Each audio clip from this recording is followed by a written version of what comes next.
talakayan, attorney, unahin natin dahil nagbigay na ng pahayag ang Pangulong Bongbong Marcos patungkol nga dito sa issue ng ICC sa maka-100 beses daw muli niyang igigit na walang jurisdiction ang ICC sa ating bansa. Ito yung pahayag ng Pangulo matapos din yung naging hamon sa kanya ni Senador Bato de la Rosa, be man enough, para nga patunayan or igiit na wala ng jurisdiksyon ng ICC sa ating bansa. Ano masasabi mo, attorney? Nahehelo ako sa inyo kasi ang daming feeling president sa bayan na ito.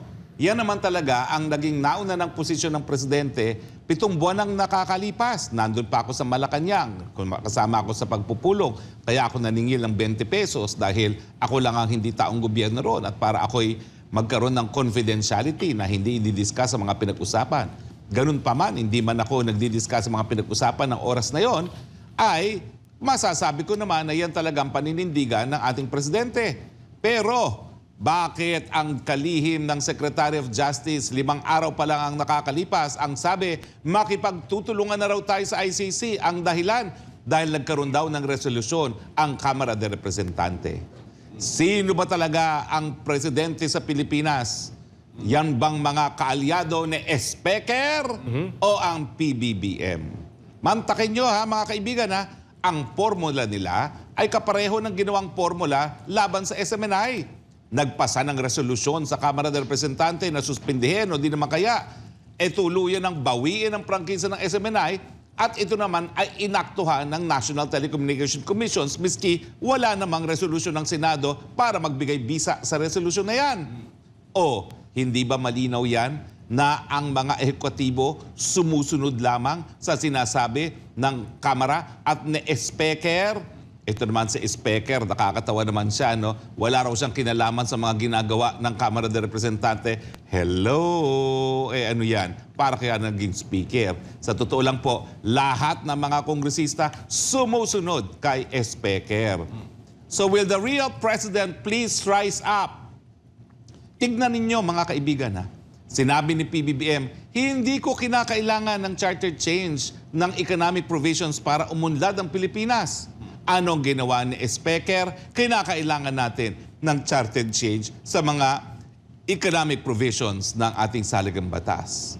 Pangalawa, itigil ang pirma.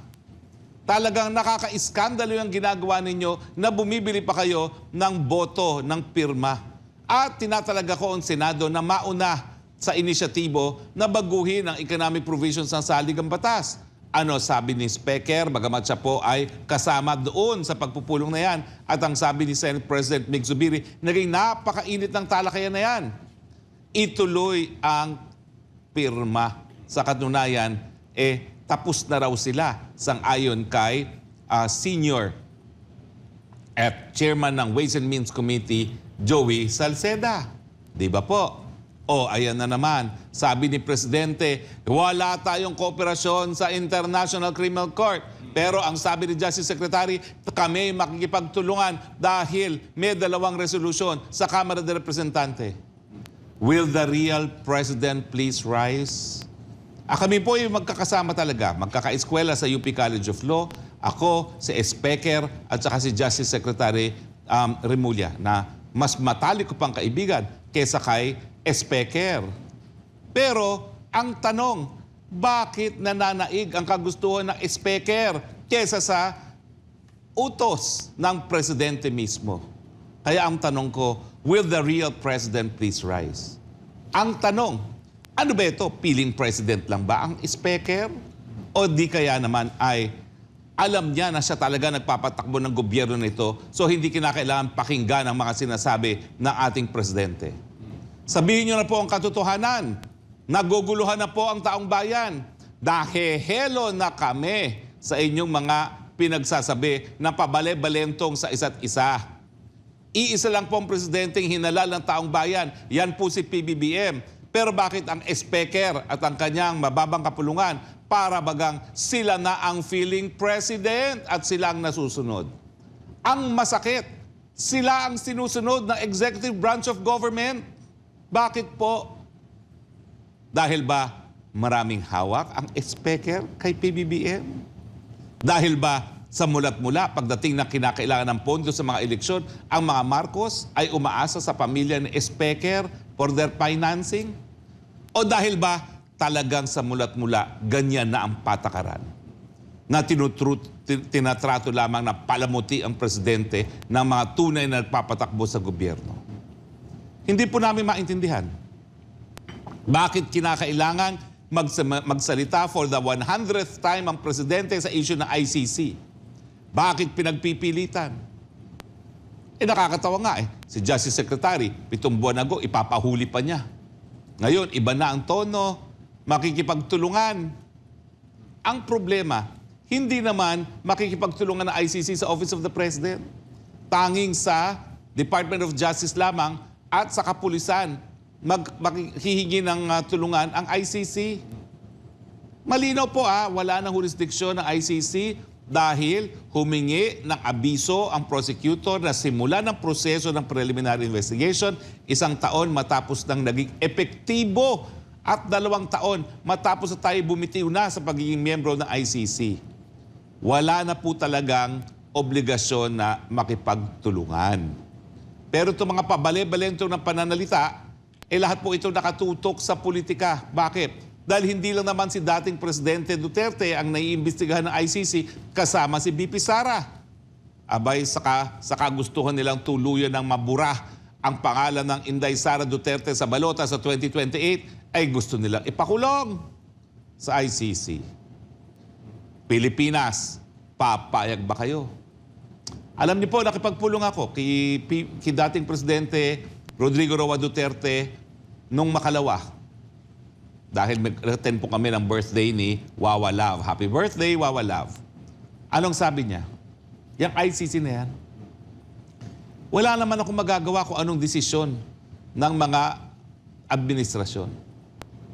Ang magagawa ko lang, kapag lumabas ang warrant of arrest, sasabihin ko sa aking mga pulis at kasundaluhan na siyang magsuserve ng warrant of arrest.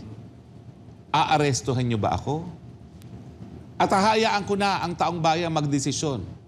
Ipaaaresto niyo ba ang dating Presidente Rodrigo Roa Duterte para litisin ng mga dayuhan sa isang malayong lugar na tinatawag na The Hague?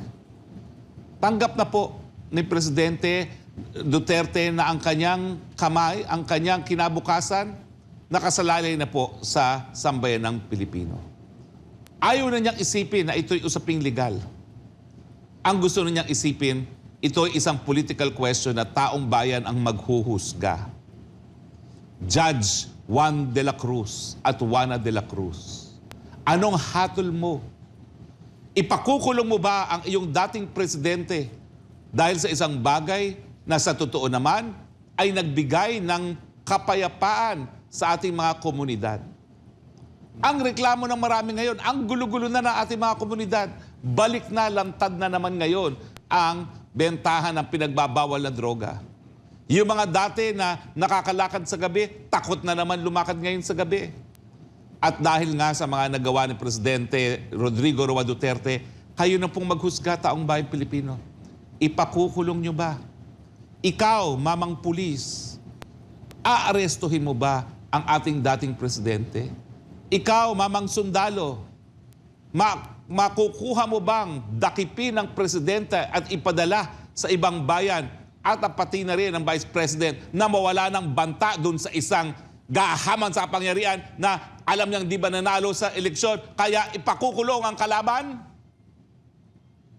Taong bayang Pilipino, ganyan na lang ba po ang ating gagawin sa presidente na kinikilala natin na pinakamahal na presidente ng bayan?